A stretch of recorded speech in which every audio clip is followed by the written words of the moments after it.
Hi there, I'm Mcrosbie from Finch Chevrolet in London, Ontario, Canada, and you're watching Cars and Crosby.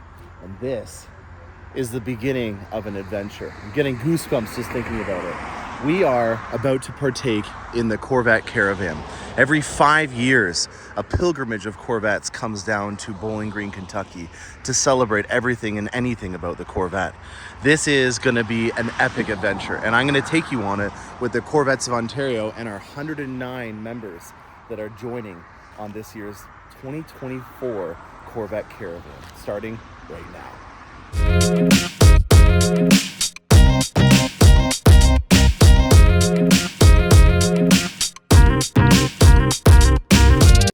All right, well, let's just introduce you. We've got our London crew, and all across the province, we have different legs that are starting up for the first part of our adventure. We are going to Frankenmuth, Michigan.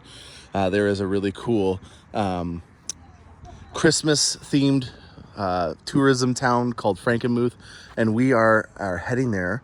I've got my Z06 in front of Finch. Finch, I'm proud to say, is one of the sponsors of our leg, so we really do support this kind of stuff. A Corvette is a tool to have fun.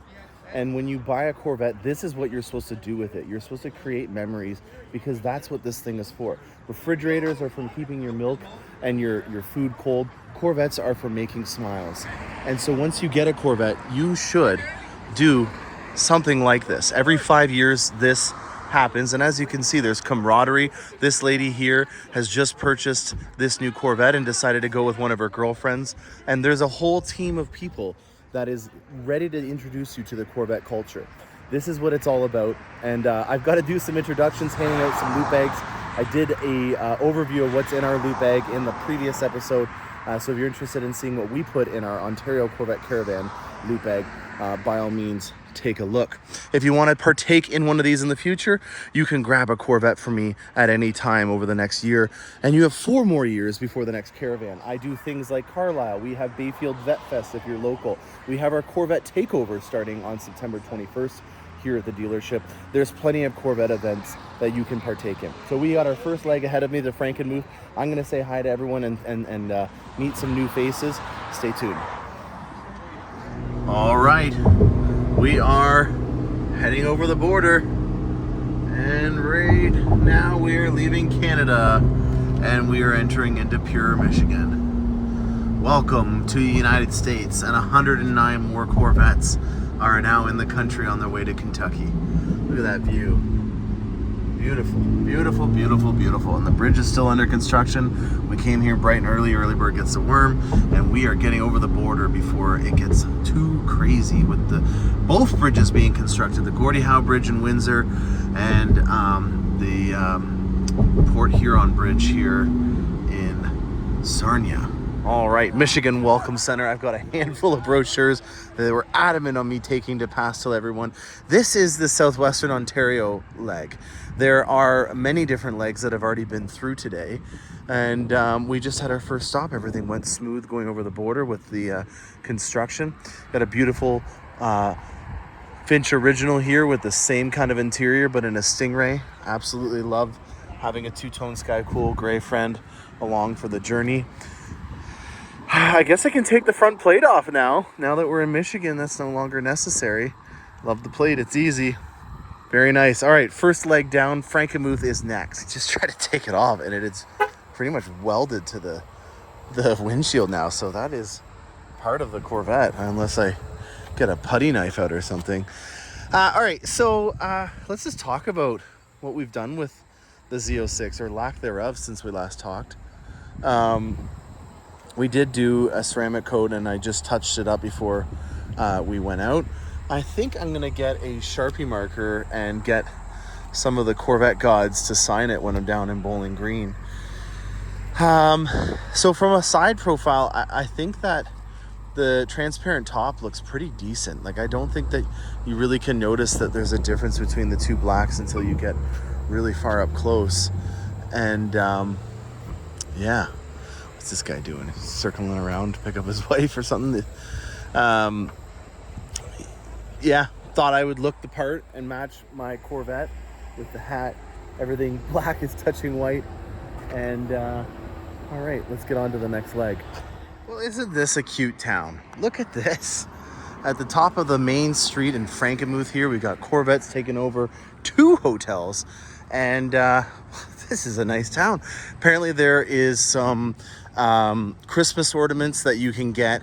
And then we're going to Zender's, which is a big famous Bavarian sausage kind of themed chicken dinner on a Sunday, family style, with about 250 people are in our group. So we have quite a big crew.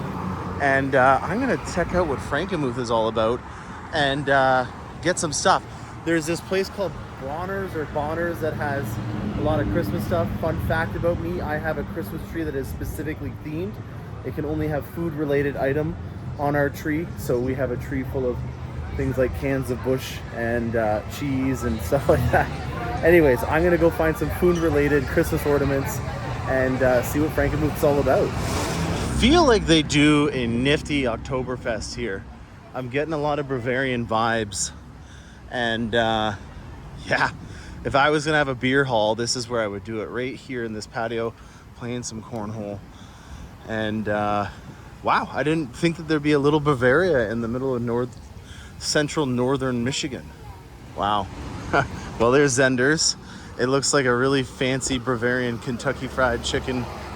And I think I needed to do a little bit more research before I learned about Frankenmuth. I just thought it was a really cool Christmas ornament store, but I need to catch up.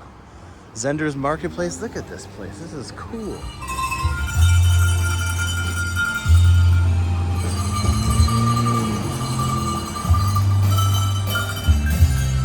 The cowbell band.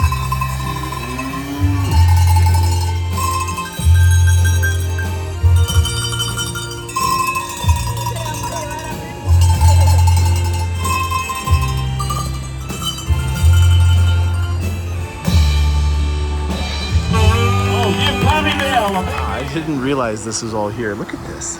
There's a steamboat tour. Look at this nice covered bridge here. What the heck? Frankenmuth. Words cannot describe how many ornaments are in this place. This is my hall. And yeah, this is something else. Wow, this is quite a place. If you come to Frankenmuth, you have got to come here. Very cool. And there's like a water park and everything over here. I am basically working for the tourism board of Frankenmuth now, and I'm mad about it. This place is wild. It's like Niagara Falls for German, Bavarian, Christmassy kind of stuff, and all the events related in this town. So I think that I'm going to sign off for tonight. We're going to Zender's for dinner tonight, and then we have the Gilmore tomorrow morning.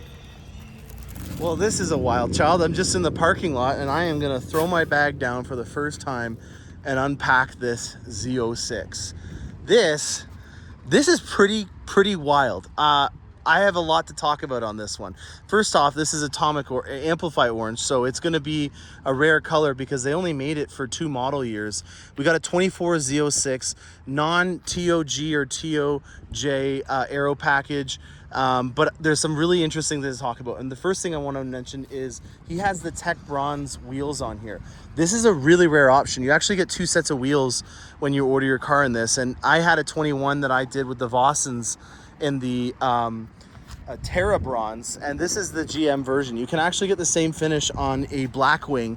And I think it really goes well with the Amplify orange, but also the natural interior. So next unique thing about this, he's got the competition seats 3LT, and with that, the stitching. And I think that natural interior really goes well with having the earthy tones and the Amplify orange. So you got Tech Bronze, Amplify orange, and natural all kind of going together, which I really like. And he, great minds think alike, put the transparent top on it because with this being a vacation, we've got a week's worth of stuff inside the back here. So he's got his transparent top on, so we can kind of have a similar open top experience, not worry about the UV rays, and you know, not have to make that sacrifice of a regular hard top where you're not going to get any light in. So it's a lot more of a lighted interior, a little bit more inviting, especially on a long country road. And it's as close to an open top experience you can get with the top on. Now, next unique thing is this, and I am really impressed with this. This is a custom Stinger stripe with the Jake logo on it. So this is all custom done. We'll have to reach out to the guy if there's people that want to do this, because I quite like it. So what he's done is he's followed one of the lines on the front hood here. The normal Stinger stripe is just going to go in the center here, and it actually kind of tapers off into a point. This one takes advantage of the entire thing, and if you've seen a skull, the bottom of a skull kind of has that style at the bottom of it. So this Jake logo, it fits the bill, and I've never seen this before, and I was in a Christmas tree ornament parking lot. So yeah, this is something to be talked about. And then we got ACS's inserts here. They're like an intake insert that ACS does. I was talking to the owner, and he as well is frustrated that they don't have a rocker panel done yet that is a full length. I think that that is something that if you've had traditional vets in the C7 and C8 generation, that it was a kind of a surprise that we didn't have a full length rocker panel. Reason why I like that, not just from a design perspective, is because you have that rocker panel protecting the rear back of the Corvette. With this being a wide body, I guess it's not as necessary, and that's why General Motors maybe decided to not do a full length rocker panel. I've come to be used to it. I don't like the 5VMs where it juts up at the back, but I do like a traditional rocker panel, which ACS calls a 1VM. If you're interested, ACS is a decent company. I've known them for years, and they're out of Montreal, Canada, and Joseph will treat you right. So very cool car, now a rare color. We got some really cool two-tone options, the natural and the tech bronze together, and then this hood insert vinyl wrap is something to be definitely noted. Right, day 2, getting ready to go. Had a little misty morning dew on the car, and this is why I like getting ceramic coats. I drove about 200 miles yesterday, got some love taps on the front, just gonna use a wet microfiber towel and it's gonna come right off. So this sat overnight, the dew has helped lift them up, and then just with a microfiber towel, we're good as new again. That is money well spent. And the first leg is off, going to Pratt Miller. It's nice we have both our hotels beside each other, so we use the same parking lot. Hey, good morning. A gentleman won a Z06 driving experience. There's a raffle that we did last night for some track packages, and he won the Z06 driving package.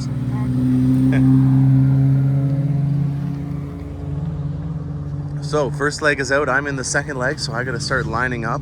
Looks like we've got some eager beavers that are already wanting to be at the front of the next leg. So I'm gonna get my my Panda Bear, Panda Express, maybe we'll call her that. I'm gonna get Panda Express ready to go. All right, day 2 of our adventure, and we are in motorsports sacred grounds. This is Pratt Miller, as you can see from the beautiful sign up here. And behind me is gonna do the talking on what Pratt Miller is all about. 9 Le Mans titles. They are the most winningest team in motorsports history, and they are from right outside of Detroit. This is right south of the Milford Proving Grounds, where all of our General Motors vehicles are developed, and they are an engineering firm. General Motors in general is an engineering firm now, and they just specialize in so many more things. So for example, the first Corvette racing program, that is the original C5R. And then you have Dale Earnhardt, that was also a part of this program at certain points. A Canadian that we all know, Ron Fellows, was involved for many years. And we're moving all the way down to the C8R and also some military stuff as well. This is the C6R, driven by Tommy Milner. Not the winning car. This is one of the generations that did win at Le Mans in the GT class. This is not one of those winning cars, but it is very similar to that. This tour that we just went on was phenomenal. We could not videotape inside of there for obvious reasons, but I learned a lot, and I have a lot more respect for the engineering might and capability of General Motors and Pratt Miller. Now, I thought it would be fun, and they got me in the gift shop. They just started this new thing where they're now selling rotors from the C8R, and so I got number 1 and number 2 here at Pratt Miller to sign this, and I'm going to bring it down to Bowling Green and get more of the Corvette engineering team to start signing it, to make my own kind of cool piece of Corvette history. I've got the certificate of authenticity on here as well. And the last piece of hardware to showcase, this is the first time they've won this, but this is the World Endurance Championship, and Pratt Miller just won that as well. So a very amazing amount of racing pedigree inside of this place, and we got to see all the inner workings at Pratt Miller here today. We're off to now to the Gilmore Museum and then to Lafayette. All right, the Gilmore Automotive Museum. I took the back roads. This thing is a wild child. I absolutely love it. You're just dancing at 6 and above with this LT6, and it's so cool. I love this car. It's not the best in the city. I'm not gonna lie. There's been some times where I feel like an E-Ray would have been the way to go if you were going to have a more well-rounded vehicle. But it's days like today. I am, as they say, I'm ear to ear. That was amazing. I am so happy. There's some pretty decent side roads. The highways in Michigan, not my favorite. But I did a pretty good job at finding some back roads. If you're not familiar, I normally put avoid highways on whenever I'm driving to a destination, and yeah, I did that here. I hear that there's GM dealership replicas, and there's a Ford dealership here, so I'm excited to see the dealerships. I can see a Cadillac dealer over there. They've got some cars, you know, they've got some cool things. There's a helicopter flying off. Wow. All right, I'm gonna show you guys some highlights very shortly ahead. All right, we got ourselves a Woody. Look at this sport wagon. Is this real wood? It can't be. There's no way this is real. It doesn't look real to me, but it looks cool, that's for sure. All right. We're going south to the 30s, 20s, 30s, and 50s, and muscle cars. There we go. What do we got here? Side pipes are on it. No idea. Oh, it's a Ford. Gross. All right, I'm in a fancy area. Look at the Rollses and the Mercs. Bet you there's a couple doozies in here. It's a doozy. Look at this, supercharged. Oh, an Auburn. I love Auburns. Look at the side pipes on these. Is that not the coolest thing ever for headers? Some royalty. Look at these hood ornaments. Just taking a little dip in the pool. Silhouette. Oh boy. Look at this interior. That is gorgeous. I love this leather with the white steering wheel, shifter on the tree, and some wood here. Whew. Boy, oh boy. That is a cool car. Give me a Cadillac. Come on. Is this a Cadillac 16, I think? Look at that. 16 cylinders. There's a Caddy. Yes, V16 Roadster. This is what I was thinking of. Oh boy, 16-cylinder Cadillac. Look at this, guys and girls.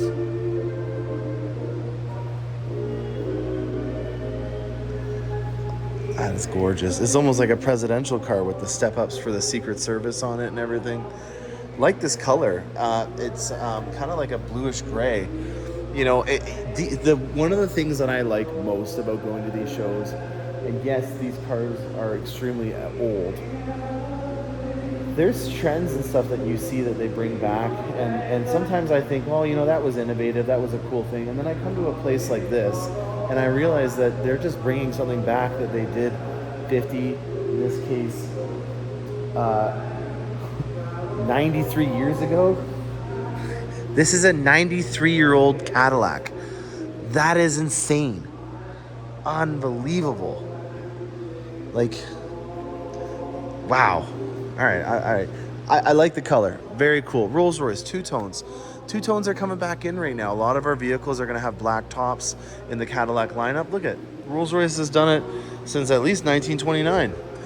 Two-tones are coming back. I don't know if that's something that we haven't talked about yet. I'm going to do a one take for as long as I can until there's something that interrupts me or keeps going. Now we're going really old.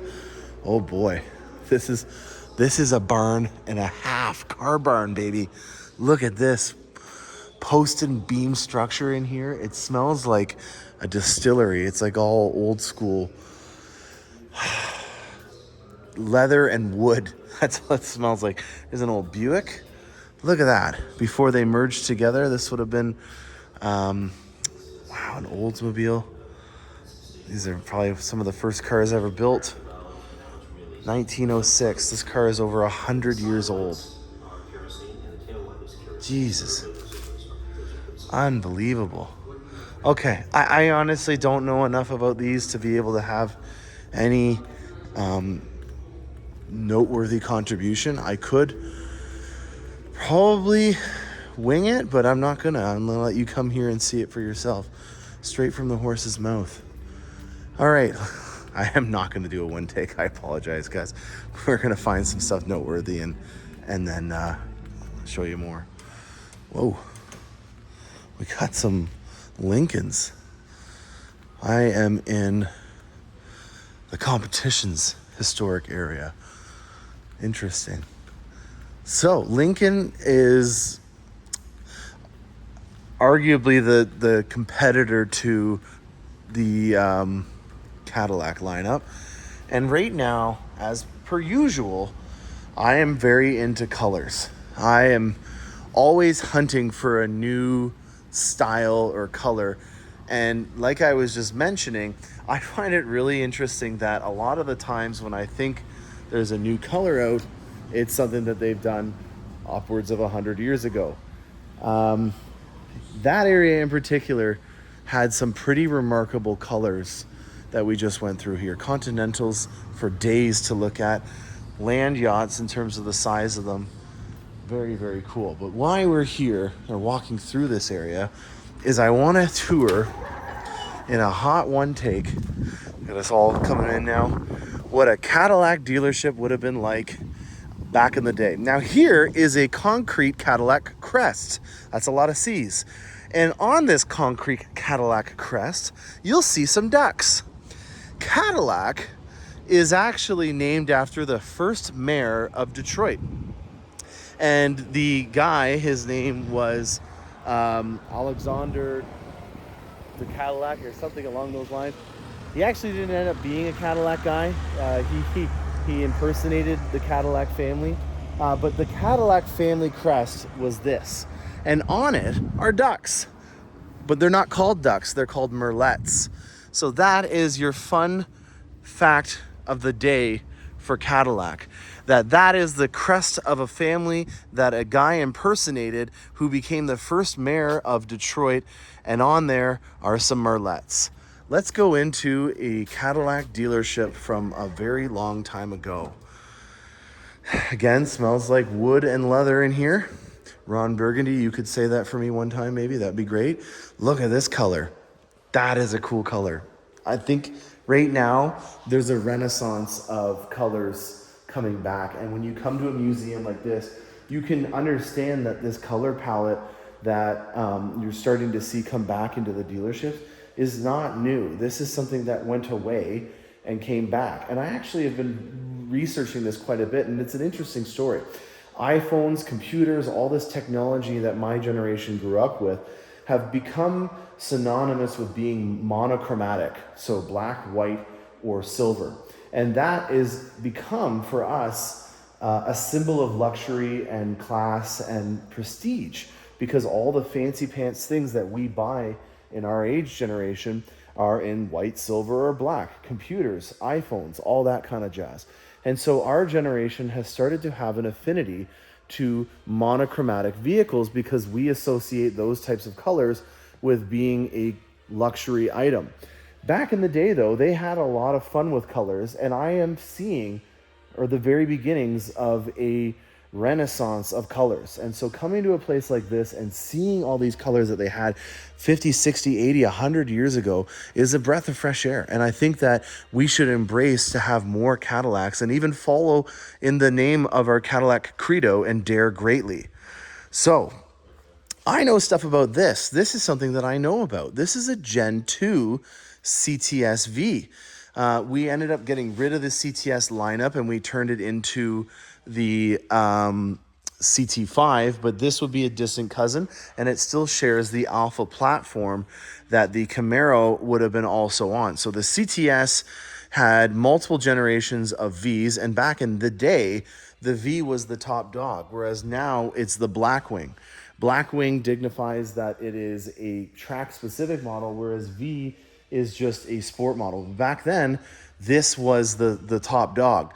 This is a rare option. This is the coupe version. It was not as common as some other ones, but there was even rarer option, and I wish it was here. I'm disappointed. And it is something that I am looking for. If someone can find me this car, I will buy it immediately. It is a manual transmission CTSV wagon. They made this in a station wagon, and it was a wild child. Similar to the Corvette having, you know, an obscene amount of horsepower. I think that this was an LSA engine in this, if I'm not mistaken. And this LSA was around 550 horsepower, I think. It might say on here, actually, 556. There we go. I was pretty close. The LSA with a manual transmission in a station wagon. How cool does that get? So if anyone can find me one of those, I'll get you a finder's fee because I am very actively looking. We got some sexy boxy Cadillacs over here. A North Star V8 32 valve. This was a very over-engineered 4 camshaft engine that was designed to make it so that if the engine was purged or starved of oil, that it could still run. The North Star ended up being a very, very problematic engine. Here she is right here. She was a big, bulky girl, and a lot of technicians were not very happy with working on them. And General Motors was spending a lot of money on warranty claims with them. So that was not one of the best engines that Cadillac has ever made. But we do have a lot of firsts. Cadillac 468. Let's see if I can find that one. We're going to be looking for one that's in the 80s. It might be not here. Cadillac 468 was the beginnings of displacement on demand, where we could literally change the amount of cylinder banks that were running at a time. So it was a way of being able to keep having that displacement of these huge engines, but making it so that you could improve the efficiency of the vehicles. Cadillac has been the first for quite a few amazing features, such as I believe that option right there, which is called the Twilight Sentinel. And the Twilight Sentinel was an option to be able to have your automatic high beam and low beams. So Cadillac has been doing things since whatever year this one was made in. This is a 62. So Twilight Sentinel was a cool new option, and I don't know if they featured it in this. I'm pretty sure that that's what that is. I'm almost positive. So that was a system that allowed it so that if it saw that there was an oncoming vehicle, it would dim your lights. So there's a lot of really cool things. Cadillac invented the starter motor. So you can thank starting your vehicle instead of cranking it to Cadillac. There's a lot of amazing pieces of engineering that Cadillac had, and that's normally the case with your flagship brand, that you're going to have a lot of your latest and greatest technology come out on it. So not a knowledgeable individual on these. I do find that these hood ornaments are really cool. This one in particular probably would be my favorite over this one right over here. And then they went to like a really sleek low design over here. I would love to get a land yacht at some point. This is over 20 feet long for sure. And that one's definitely over 23 long. A Broham, I think it's called. Anyways, this is the Cadillac dealership. I love Cadillac. I've always been a fan. I'm even wearing the new V logo on my hat here. I just got it from the Cadillac store right before our trip. So I figured I wouldn't go all out and just wearing Corvette everything. I'd mix it up a bit with some of our other brands. Oh, this is locked. Not allowed in here. A 1906 Cadillac Roadster. Definitely interesting. 10 horsepower vehicle. Wow. Over 100 years old. Very interesting. Okay, gonna sign off on here, have some lunch, and then I'll show you guys a little bit more before we leave. All right. I think this is the first opportunity we've had to be able to see all the Corvettes together. So this is the Ontario Corvette Caravan right here, all 109 of us. We've talked about mine enough. Let's go through. Let's see what we got. Excuse me, a little burp from my lunch that I just ate. Everyone's still eating their lunch. Red mist with the hash marks, little Easter egg. These are Corvette twin flags. Oh boy, we got a ZR1 in the crew. No way. Oh wow. A black with red interior ZR1 with a ZTK track package. He's got a Corsa exhaust on a ZR1, as if it wasn't already loud enough as it was. Wow, I didn't expect to see a ZR1 on the group. There's a very similar Corvette to mine. There's a ceramic with yellow stitching and yellow seat belts.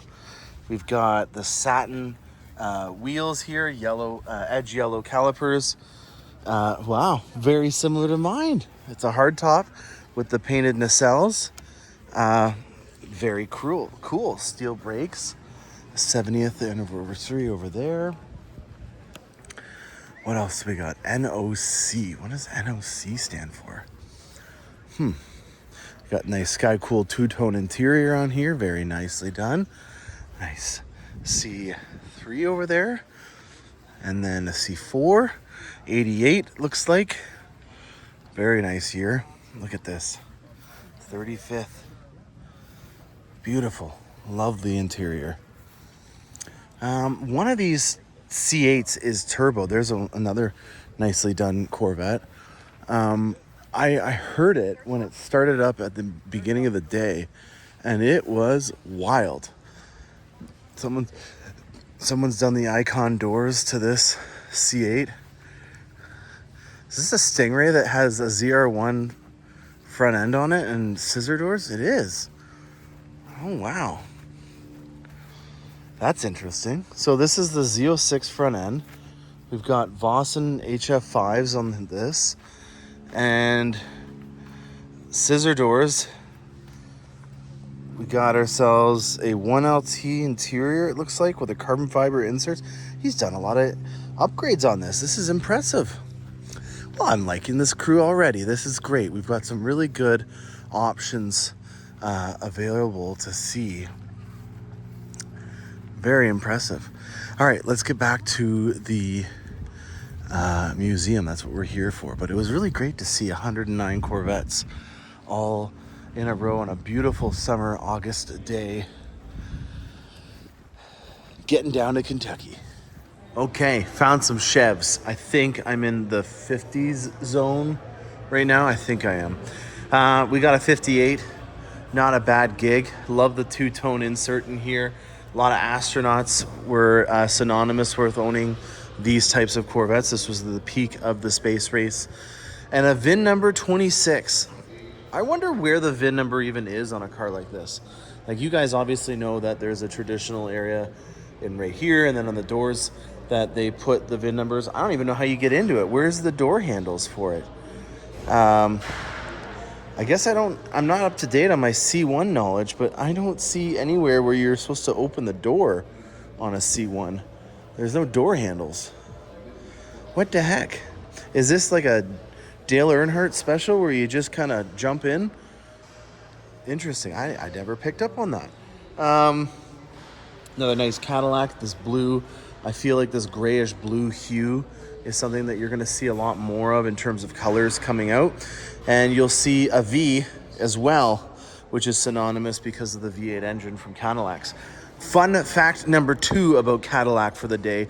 Every single Cadillac ever built has always had vertical taillights.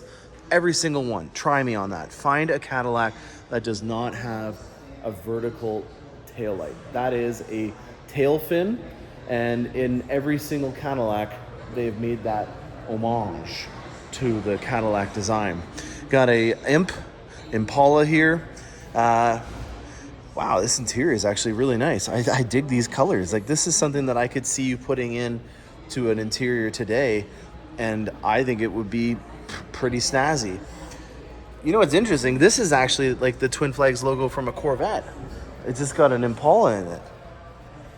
Is this the exact same thing?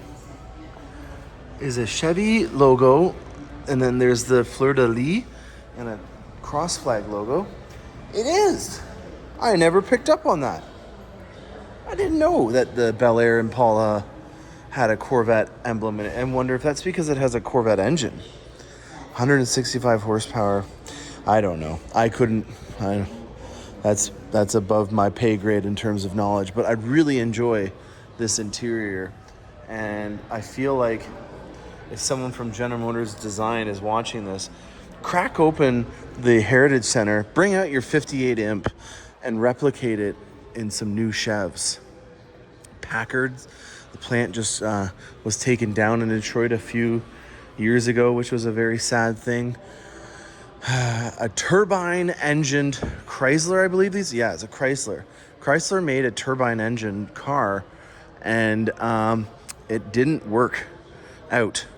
Turbine engines are unbelievably hot. They went on a craze with using biofuel for a long time in the 70s, I believe, in terms of finding an alternative fuel. And the idea is that this can run on pretty much anything. So you could take fryer fat, grease, whatever, and you could throw it in this thing to a certain extent, and it would work. 1963. So right during the pinch that was 73 when the pinch happened. Anyways, they were using alternative fuels. Turbine engines was a thing that they were looking at. The heat generated from these things was obscene, and you can see, for example, in this area right here, this is the exhaust, I believe, and these are all fins to obviously keep it cool, and you can see how much area is exposed on them to make sure that that exhaust doesn't cook somebody while they're in it. What is going on here? Are they moving a car? They're moving a Daytona, not just any car. Oh my God. So the Plymouth Road Runner and then the Charger Daytona are arguably one of the most recognized muscle cars of all time. And it just found its new home. Very cool. So this is pretty synonymous with being one of the greatest designs from the muscle car era. Daytona is a famous racetrack in Florida, and they were trying to achieve more downforce when they were banking on the corners in order to obviously go around faster, and it became something that is very rare and common for people to try to replicate on their own ones now. We got ourselves another Challenger over here, two-tone top. Love it with its satin finish and a white interior. Look at this. This is like right my language. I love blue on white interiors. I have one actually coming in right now for a rapid blue on white. And there's another one. Look at this. A Mercury Cyclone with the white interior. Blue on white, baby. Love it. White interiors are coming back. I'm not just saying that because I have one myself, but I really think that it's a touch of style. It's not going to be as fragile as you think. They're semi-aniline leathers. So all that's happening is that you're seeing the wear and tear. You're seeing the dirt on it more because the background of it is white, but it's the same amount of wear and tear as you would have on a black leather interior. So you just need to make sure that you can wipe it down. And the key component is to not use any aggressive solvents, just to use some soap and water or a mild detergent and lift off the indigo dye from your jeans, for example, or any dirt and stuff like that, and you're back in action. So they're just as durable as a black leather interior, but look at this. That is a cool car. I'm digging it. I'm really digging the light interiors these days. The interior will feel more inviting. It'll feel larger, and because of that, I'm putting my name on it as something that you should hopefully invest in doing one day. All right, muscle car section down. Oh my God, look at this post and beam. This is a car barn, a 2-story car barn. Holy cow, this is something else. I'm sorry, but the building itself is just a remarkable piece of wood engineering, let alone the fact that there's a Nash. Look at this orange. This looks like Amplify orange. And look at the yellow. Look at how vibrant that color is. Back in 1921, baby. Love it. This is actually like Accelerate yellow. It's got a little bit of greenish hue in it. But I love the fact that they've matched the spokes on the wheels to the yellow of the body. Really feeling the yellows, and this orange is gorgeous as well. It's almost like a pastel kind of orange, and it goes really well with the wooden wheels that are on it. So a wood wheel going with the orange body of a vehicle, never would have thought that that would have been something that I would have said on the channel. Wonder if this is something that I can utilize to showcase how many cars we have now. Just gonna hop over the forbidden chain, and yeah, look at that, guys and girls. We have filled up this entire center area now with cars. I thought we were all full, but it seems like there's still more coming.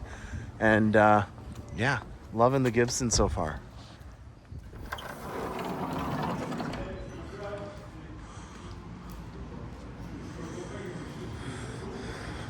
Oh wow, a hood ornament section. This is a great thing because we were just going on about all the different hood ornaments. Is this a Pontiac? Wow, look at this car. Beautiful. Mascot match game. Oh, I definitely gotta try this. Wow.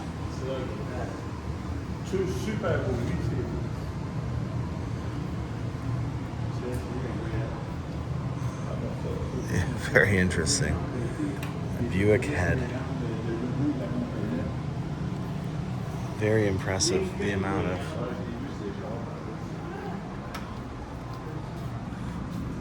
Winston Churchill head. Wow, that's pretty remarkable. A speed nymph. Wow. Very cool. All right. That is impressive. To think that you have like a collection of figureheads from classic cars. Here's a cool looking car over here. Look at this blue. This is like rapid blue almost. There's a nice cacti green. Rapid blue. No idea what this is, but I like it. It's beautiful. Absolutely gorgeous, actually. I feel like as much as at one point it was a vehicle, it's more art now than vehicle, in my opinion. So that's again my opinion, but art in motion. Look at that. I believe it's like this museum is just a little sidekick with where my mind is going. I just said these cars are more like art, and it says art in motion. Love it. Very, very, very cool. Another Buick. Very much, you know, this is kind of cool. I wish that maybe one day they could go back to just putting Buick on them, and then the covered back wheel arches. You can remove these, I believe, so that you can change the tire. Showcase this nice, beautiful rawhide interior. 120 miles an hour was the max on that speed limiter. Is this a hearse? Kind of looks like a hearse. I think this is it. Okay, we've done a fair bit of talking, and I'm in awe at the amount of carpentry that is at this place as well. Another really cool color. I think that this would do well on a new Escalade or Cadillac. Another beautiful Cadillac kind of green. I think that's all for today. Tomorrow we have a long drive ahead of us. There might be some things that I showcase for you guys along the way, but for the most part, I think we are gonna sign off, and it's just driving now. We have 3 more hours to Lafayette. We're not doing anything car related there, so I won't be talking to you about anything there. And then from there in the morning, I'm taking the back roads to Bowling Green. So signing off from the Gilmore on day 2, and I will see you guys again on Wednesday when we are at the racetrack.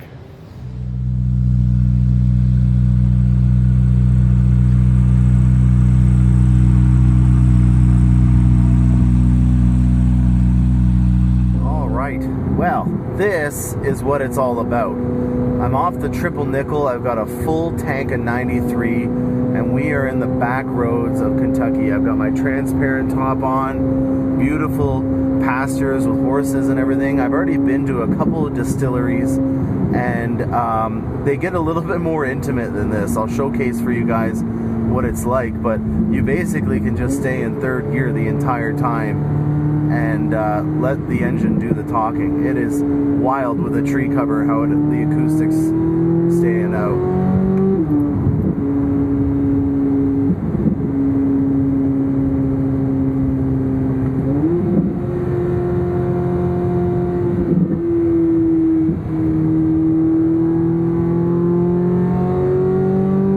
For like 200 miles, this is all I've been doing. It is absolutely fantastic. I'm following the Kentucky River too, which is kind of nice. So you're in mountains or you're in river valleys, and they kind of, all these roads just kind of hug the river valley, which is really great. Road condition, to be honest with you, again, I didn't pull these sunglasses out of my my glove compartment until about 2 hours into this. I wish I had done that. I was using the dash cam earlier for this, and the roads were even finer. Like, they've been absolutely phenomenal. No dead animals or anything like that at the side of the road. No hazards, no major potholes. It's just been smooth sailing. And yeah, you put on some good music, and it's surreal. This is what it's all about, owning a Corvette and coming down to the Corvette Caravan. I think this is Bardstown Brewing Company right here, actually. We are getting into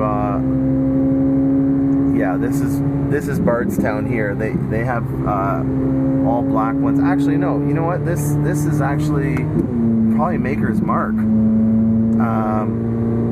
Yeah, this is Maker's Mark. Really cool.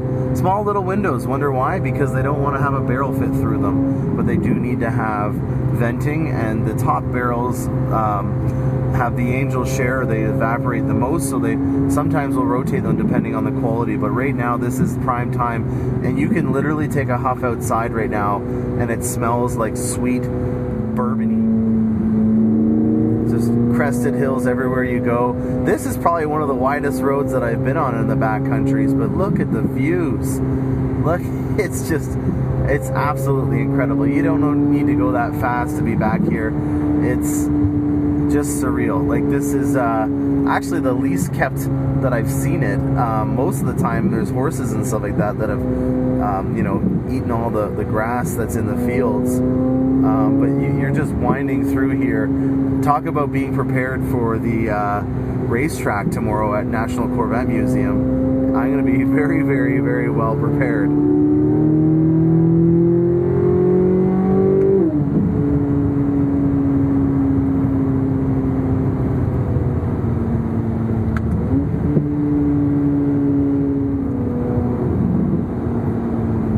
You rarely hit the brakes too. One of the things that I quite like about this high wing in the back is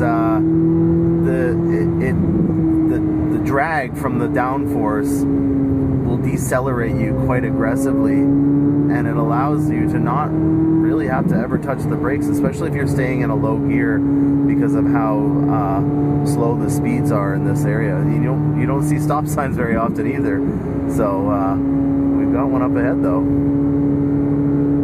About to head into Bardstown, so we were in big bourbon country up by Frankfurt and Lexington, and went through a little bit of a dry spell. There's a nice big grain elevator, so we must be getting close to Bardstown, and Springfield, I think, is the second one. Anyways, there's a lot of distilleries in that area as well, so if you're wanting to have some Kentucky culture and get yourself a Kentucky hug, Bardstown, Frankfurt, and Lexington are your places that are kind of in a triangle, which is part of the Bourbon Trail.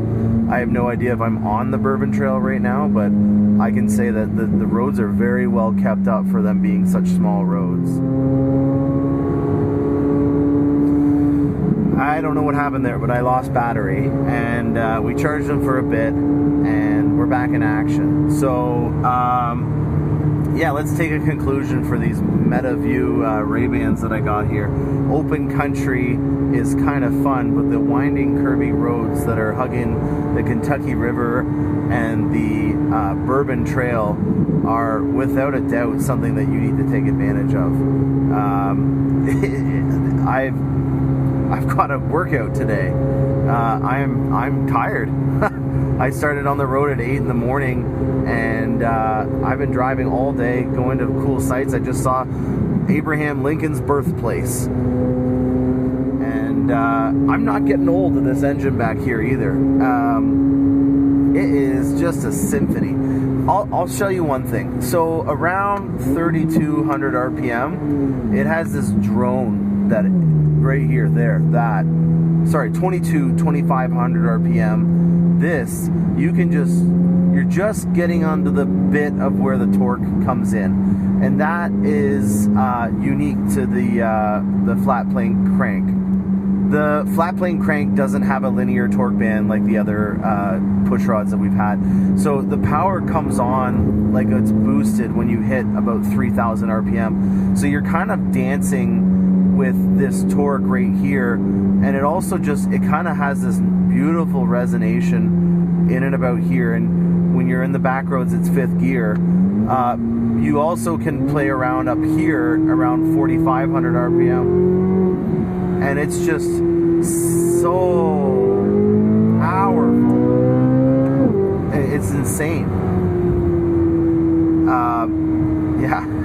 Anyways, in terms of the power, it comes on differently, and you can play in 2 different areas in the back roads. But in reality, in 3rd gear alone, you can do everything you want. It's pretty great.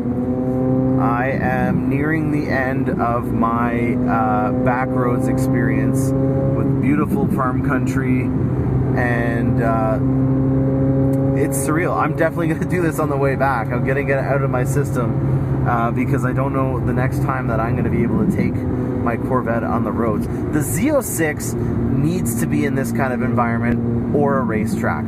It's not meant for the city, and this has just been what I needed. This was just what the Corvette doctor ordered, and I put probably an extra 400 miles on that I didn't need to, in terms of prolonging the trip down from Indiana where we stopped. But it was worth it. 1,000%. There was a core memory was made today.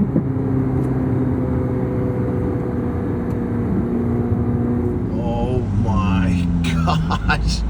Holy cow! Look at how many, holy cow. Look at how many fuel pumps there are. For days. No, not that one. Don't want that one. Maybe that one. Maybe 68.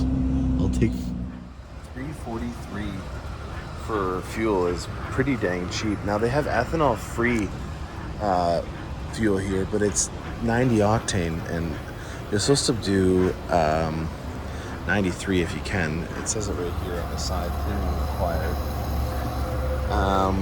So yeah, you can get ethanol free. I'd like to look into what that would do. What's the difference between ethanol free and 10% ethanol fuel?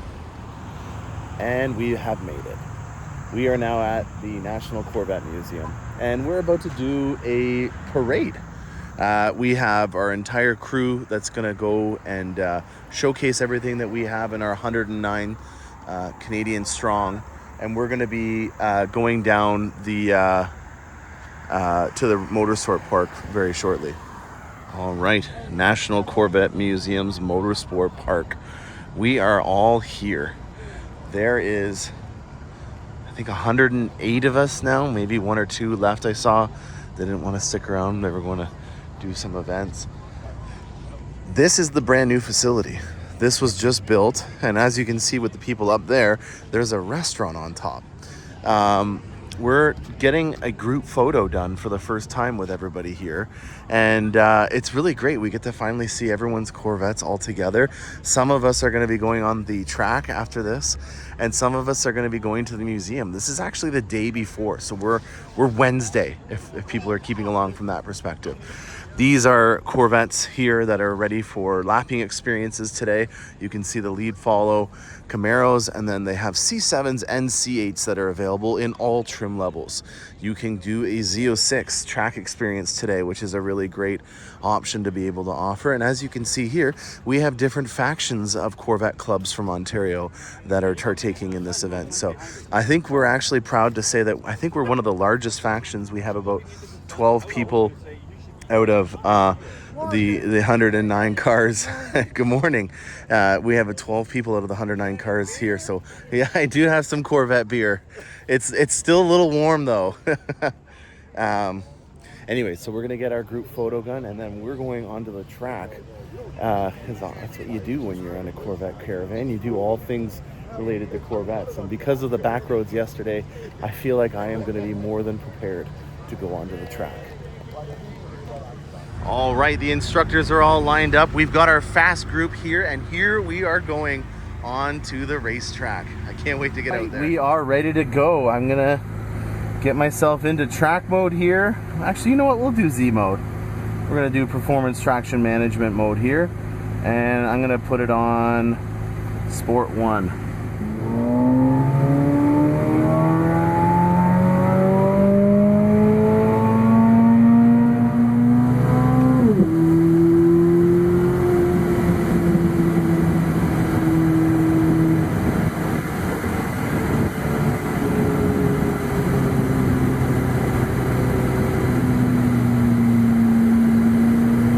Hug that cauldron, baby. Look at this elevation change. Woo! Get a little out, kiss the apex. Come on, baby.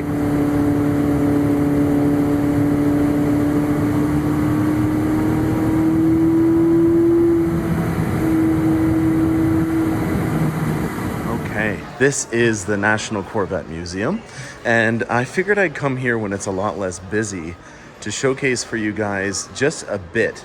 You're not going to see it all because I want you to come here in person. But Sebring Orange, this is the color that was released for the ZR1, and it is back in action, baby. We are back to having Sebring Orange, and well, it's a really great thing. Look at this, 57 and another orange. It's like Super Test Orange. If you remember those gas stations back in the day. An entombed Corvette. I'm not going to give too much away. There's a new section in here, the McMichael family, who I actually went on my Z06 Ron Fellows Academy with. Tim is a remarkable individual. He's just a really class act guy, and he was with me for the Z06 experience. And yeah, this is Lindale Blue, beautiful 65 big block there, and I quite like that yellow. I wish that they could come back with a couple of shades. I didn't expect that this was going to be something that I was going to talk about while I was touring the factory, or the museum, but I want to give you guys a talk about some things that I've been going over in my head. We've been doing a lot of things that are quite different in terms of the options that we offer, and I really think that we should start doing a color program where you can choose a previous color that was made on a Corvette for a fee. I feel like one of the biggest issues that we have, or at least Chuck Valentini, if I see him, I'm going to ask him, is that it takes a lot of time and energy to be able to learn about the characteristics of a color. And if we've already worked on it, then it shouldn't be that much of an issue. And with Sebring Orange coming back, it's an example of where they've retired a color and then they've brought it back. And so I'm wondering if maybe that's a suggestion that I could make. I think you guys already heard about my other suggestion. If you're just catching up on that, I always like to meet Team Corvette and go over with them something that I think is constructive. And I thought that with the new E-Ray performance menu, that would be a really great thing to talk to them about, integrating hopefully for people that already have their Corvette. So for 23, whoever has the new 24s with the new Google operating system, I would assume that it would be 24 and up. And I wonder if there's a way that I could get that menu through a software update. That to me is something that is a really amazing piece of information that they have on hand in the E-Rays, and I want to see that come to other models. And I'm hoping that if it does come, that they can do an over-the-air update and allow that to come on the new models. Now, the second suggestion that I have relates to this. This is what I wanted to get to. These are all the previous colors, and I think it would be really amazing if we could have the ability for an option fee, let's say $5,000, to be able to choose a color that was previously built. Now, it's going to be exceptionally difficult because not all these colors were built in the Bowling Green factory. So obviously we didn't come to the Bowling Green factory until the C4 generation. Other than that, it was at St. Louis. But this new paint shop, which was upgraded in 2017, started in 2017, ended in about 2018, 2019 model year. They should have the ability to do those colors since then. And for me, I think that is just a really amazing thing. So on the wall, we already see some retired colors. There's Accelerate Yellow. My color is now gone. This is Galactica Metallic. I thought for a second that it was Caffeine. There's Zeus Bronze. Zeus Bronze was, in my opinion, a really great color. Silver Flare is also another one. Tactical Tint is actually Redness Metallic. High Voltage Tint is Sebring Orange, so this is the color that is coming back, and this is the color that is going away. As you can see here, there's kind of internal colors, and then there's also the colors that you see on your window sticker, which just adds to the confusion. But, for example, with the blues, we had Rhythm and Blues, which was Elkhart Lake Blue. They just have these interesting, so there's like a Gunmetal, which is actually Hypersonic Gray. They've always kind of had these different names for them, and I think that's just going to make this stint a little confusing. But let's just summarize my thoughts here. I think if there has been a new color and it has come and gone, that we allow people to be able to pay for an option to allow them to get those colors back on. I'm going to ask Chuck when I see him and see what he has to say about it. But for me, I just think it's a great idea. Again, I don't want to feature too much because I want you guys to come here and see this for yourself. One last thing that I'm going to showcase for you guys, these are the sinkhole Corvettes. We got here, a ZR1 that has seen better days. Unfortunately, the sinkhole got the best of this one and they were not able to restore it to its full Corvette glory. But this one over here, this one was one of the ones that they did save. So, it's really great to see that they did that. There's a really great story. They did renovate it. The sinkhole is now no longer, so don't worry about that happening again. But it's really great to see that kind of story come around. So I'm not going to show you any more. You're going to have to come in and see the Sinkhole Sky Dome on your own. But I want to give you this time to think about what I have to say about the colors. That to me is just a really great, I'm not even going to go over there. I'm going to leave you guys with just seeing a quarter of the show, and we're going to end it with looking at the colors again, because I think that there's some really great colors that over the years we've had that we should come back with.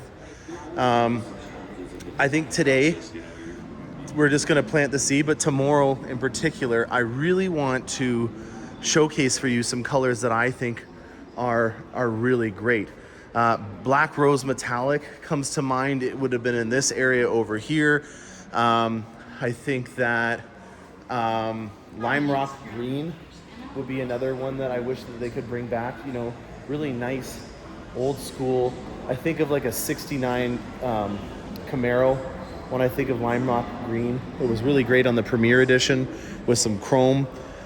And maybe even some of the classic silvers. Silver in particular is an easy color to kind of have different trims different variations of. But just having always a really nice silver on hand would be great. Not to say that Seawolf Gray is a color that I'm not a fan of. I was seriously considering it. It was the third on my list of colors that I was going to put on my Z06. But I just think it's a really healthy option if it's not too much. And I'm sure that there's some people out there that would be willing to pay in order to do that.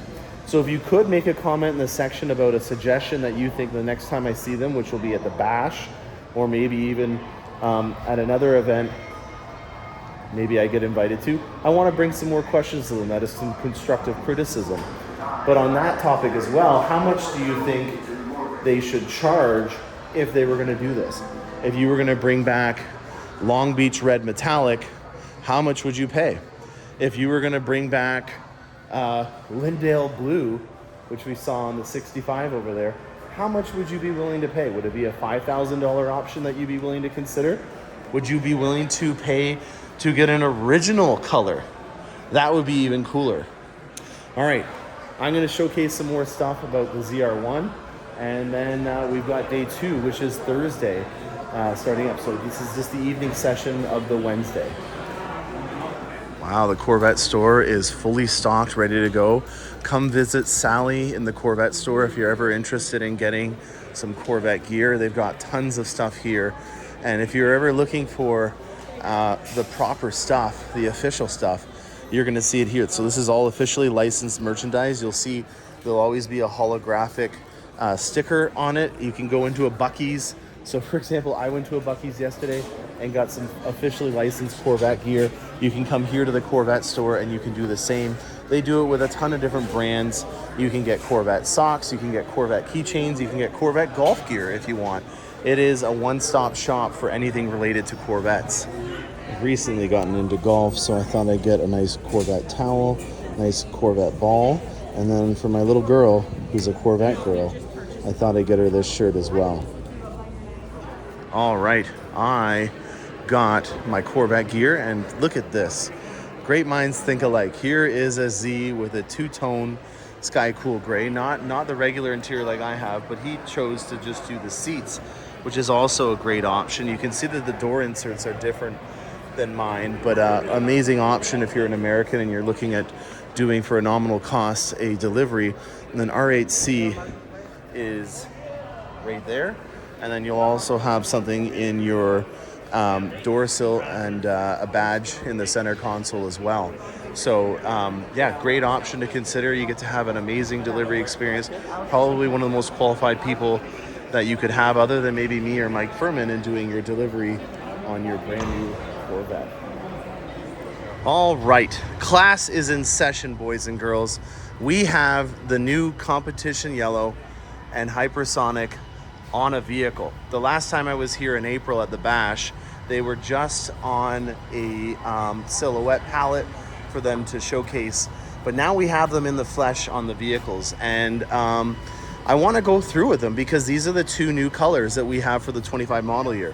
One of the most important things that I think that I can do as a Corvette specialist is assist you, and I think one of the most important decisions that you can make on your Corvette is to start off with the color.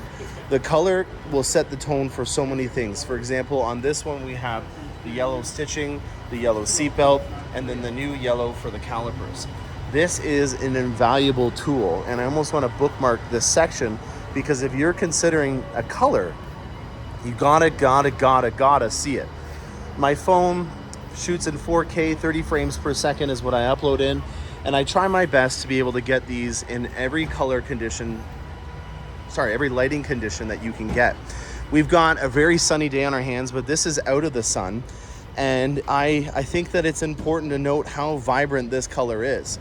Competition yellow is the color that we've been looking for a long time in terms of yellow. Accelerate yellow had some green in it, and it just didn't really go with a lot of things. They also had an edge yellow caliper, and it didn't really go even with the Accelerate yellow. So the edge yellow caliper was probably one of the least popular options, and I'm really happy that they've changed it because, well, in my opinion, there's just a lot of really amazing accents that you can do, and for me an off yellow wasn't really one that helps out in complementing it. If you wanted to put a fun vibrant pop on your vehicle, such as with this rapid blue and the new competition yellow calipers, you can see right away how this is going to be a lot more of a logical choice, even if you're not choosing yellow as your primary. So this This is really going to help out in making them a lot more accentable, if that's even a word. We've got basically a Hornet here, and the funny thing is that the code name for this color is called Yellow Jacket. So remember I was just mentioning how the colors kind of have names from General Motors back in the day, or just other things, and that's the case for these as well. We're gonna do hypersonic grain. All right, this color I want to spend a lot of time on. I know competition yellow is a new color. It's gonna be an extremely popular color. Everything you need to know about it is it's a fun, vibrant, amazing color, and there's a ton of things that you can accent on it.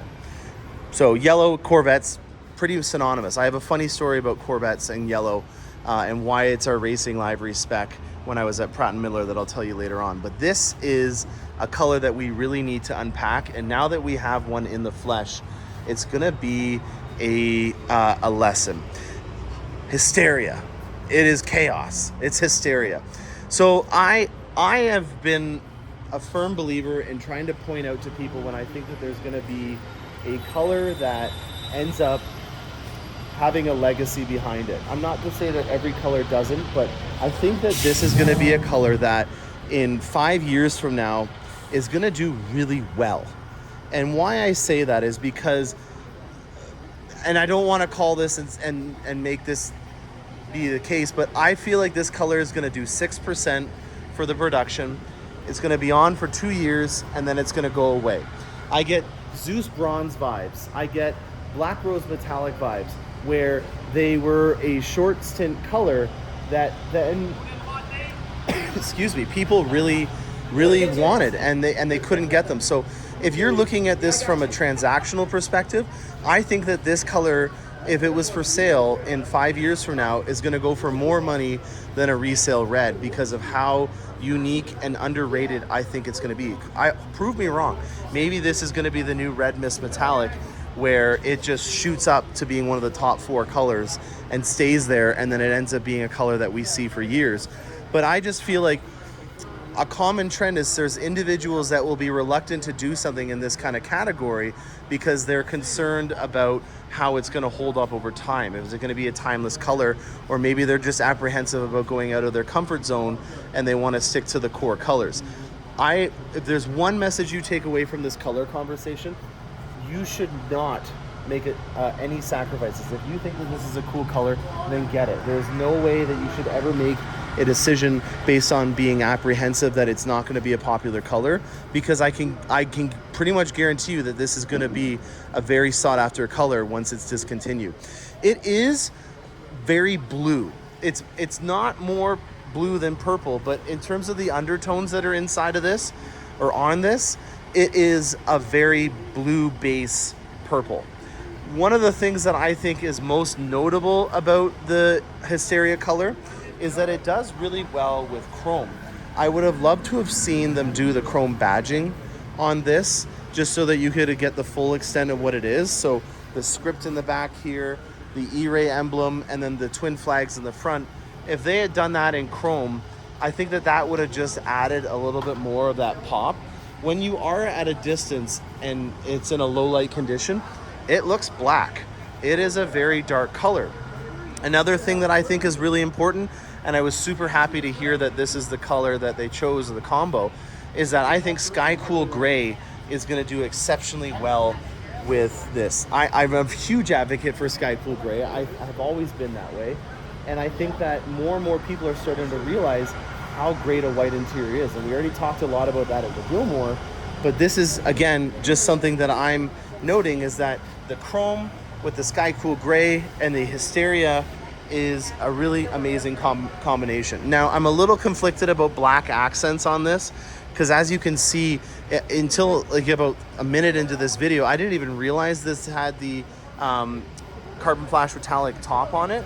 And for me, the black accents just don't really pop enough with it. And that's why I was saying that the chrome, in my opinion, is the way to go. This is a really amazing color. It has a lot of metal flake in it.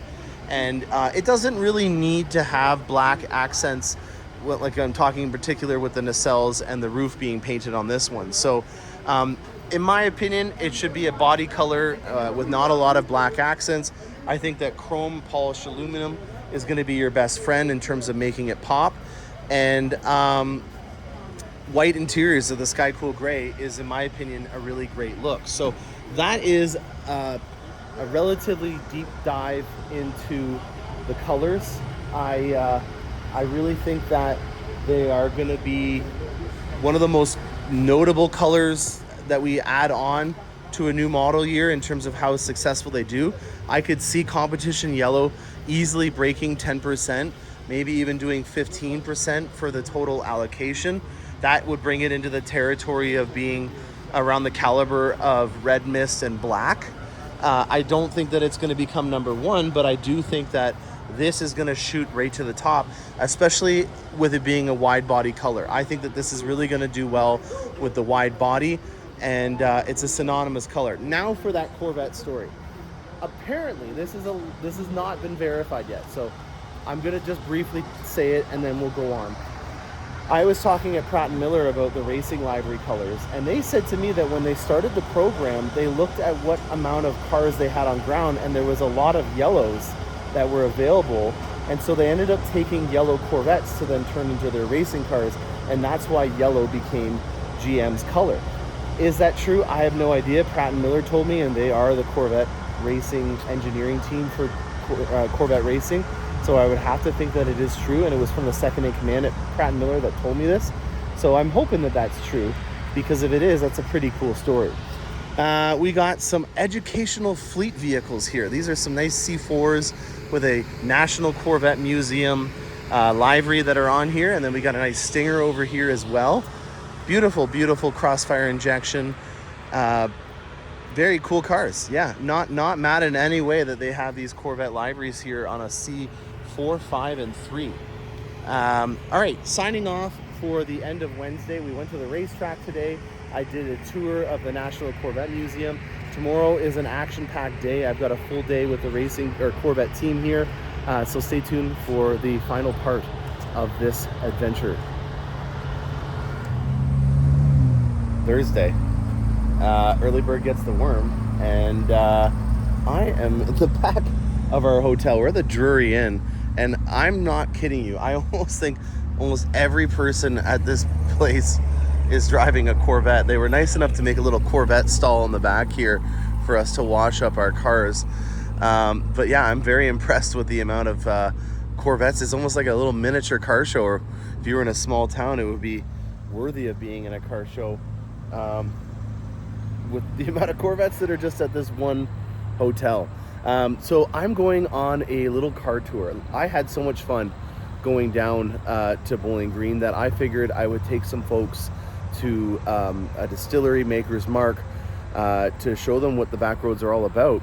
I have a little bit of time before the presentations start. Most of the major presentations today are starting around 1 o'clock, so I figured it would be a good use of some time to get out on the road and drive, because that's really half the reason why I'm here, is the ride and the drive, and we wanted to do it again, so that's what we're gonna do.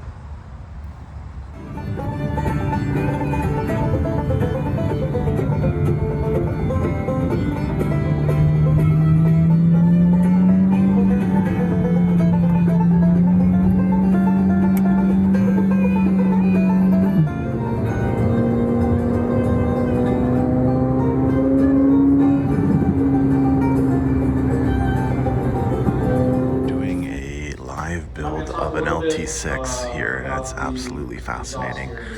I don't want to interrupt when we're in here, but this is just one of the coolest things I've ever seen done right before my eyes. This is about 7 of 50 of the people that work on these engines here. Okay, I am sure a lot of people have been coming down to see this. How cool is this? This is it. I actually am just excited to see this interior. This is habanero, and I absolutely love it. This is a gorgeous interior.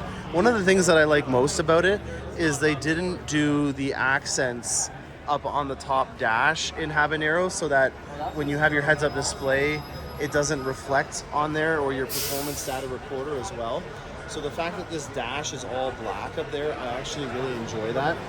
This color is extremely vibrant. I quite enjoy it, and we already had the orange seatbelt, but now we have it with the habanero, and it totally goes. This is, in my opinion, just as cool. Look at the door. Look at the stitching on the door there. That is absolutely primo. I'm very much a fan of this. Now, didn't notice this until being here in person, but there's kind of like a little gurney flap here at the front, which is interesting. I wonder from an aerodynamics perspective why they would want to have that air be pushed up or around. That to me is quite interesting. I've never really seen that on a car before. There's a massive heat exchanger in the front over here, and then this intake system here as well is functional design to its fullest. These wheels are, in my opinion, way better than the Z06 exposed carbon fiber wheels. Carbon Revolution is definitely getting into a lot more intricate spoke designs that just like that. I could only imagine how much these would cost. I personally would love to be able to get a set of these over the Z06 ones. I would say that I was on the fence in terms of cost, and I didn't really think that it was a necessary buy, especially when I didn't really like the spoke design of it. But with these, I think that it makes a lot more sense because the spoke design is absolutely gorgeous on it. So yeah, we got ourselves a ZR1 here with a habanero interior, Arctic white on the outside, and then they have a metallic flake orange on the dual Indy racing strip. So very, very well done interior. And then we have a cutaway. We finally can see the insides of a ZR1. Look at this, guys. That heat exchanger in the front is massive. So you don't have a frunk in a ZR1. That's something that I think is important to note. At least I don't think you have a frunk. Maybe you do. I'm not too sure. I should probably find out. I'm going to find out right now, actually, for you guys. All right, and we're back. Trevor just confirmed for me that there is no frunk in a ZR1. That is an important thing to note. So he showed me this piece right here is the plastic that kind of, you can open it up and there'll be a plastic cover in there because obviously your battery and auxiliaries are still in the front, but no frunk. That is a big difference between the other trim levels. We've got ourselves a 1,064 horsepower engine here. I love the blue on it. The blue, in my opinion, with the calipers, and if you get these wheels, which is the standard forged wheel option with that option finish, the spoke pattern is standard. That to me is going to be one hell of a combination. The amount of carbon fiber that I see inside of this vehicle is just massive. Look at these heat exchangers. Like, this is probably definitely a test mule that they then cut apart after they've used it.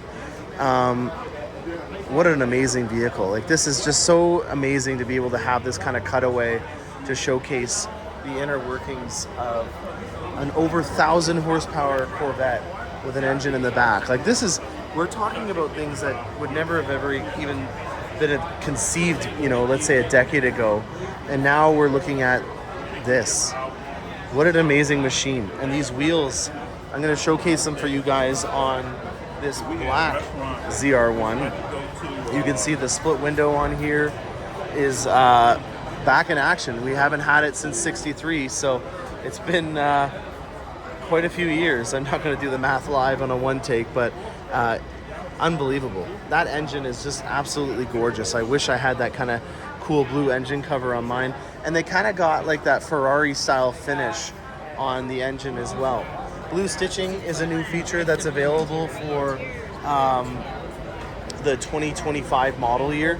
So we do have a new interior option to be able to provide you. We've always had the carbon fiber top. So this in the back here with these intakes is just something else. It's so special, and I'm impressed. I really am. This to me looks almost like it's the same as a Z06. The mounting points look like they're mounted in the same manner as well. So for me, the back end of it actually is kind of a sleeper. It's until you see on the coupe here that you're going to see a big difference in the back end of a ZR1. And then the intakes here, this kind of reminds me of a C7 wide body where we had intakes that kind of scooped up on the sides of the vehicle, as opposed to what we have here, which is a Stingray.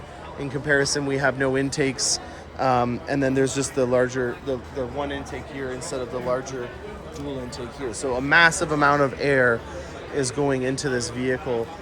We've sacrificed the frunk in order to keep the heat management at a minimum.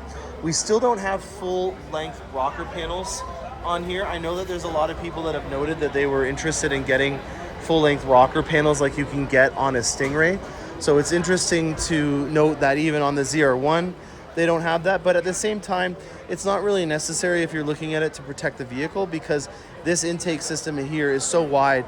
If you were wanting to protect it, you'd have to have a rocker panel that was about 3 feet in width. So I can understand the logic on that. I got to compose my thoughts. I've had some time to do a one take. I want to talk to the team a little bit more. I had a chat with Harlan over there in regards to the color option, and he says that he had tried it with General Motors before. It came close to happening once, but they haven't had a success at it yet. But I think I planted a seed with Harlan, and I'm excited to hopefully see if we can get a zombie color program. Well, this is the end. I have had a week. I've learned so much that I'm going to be passing on to you guys over the next dozen episodes. There's so much information that I've learned from the Corvette executive team that I'm going to be passing along. And this is the exact reason why I come here. It's the culture that's related to these events. We've had individuals that have hit potholes and their cars have blown a tire, and there was camaraderie involved in that you don't really see in a lot of other car groups. The amount of Corvettes here, I don't have the official count yet, but it is definitely in the thousands. I didn't really have a lot of time to go over to the field where all the Corvettes are. My phone overheated though. It is really hot here. It's about 36 degrees, over 100 degrees Fahrenheit. And it's been a really hot week. But in general, I just wanted to summarize for you guys that if you're ever considering a Corvette, or you already own a Corvette, going to an event like this and experiencing the culture that is related to Corvettes is something that you're not going to be disappointed with. So I hope you enjoyed this episode and many more to come. I'm Morgan Crosby, and happy motoring.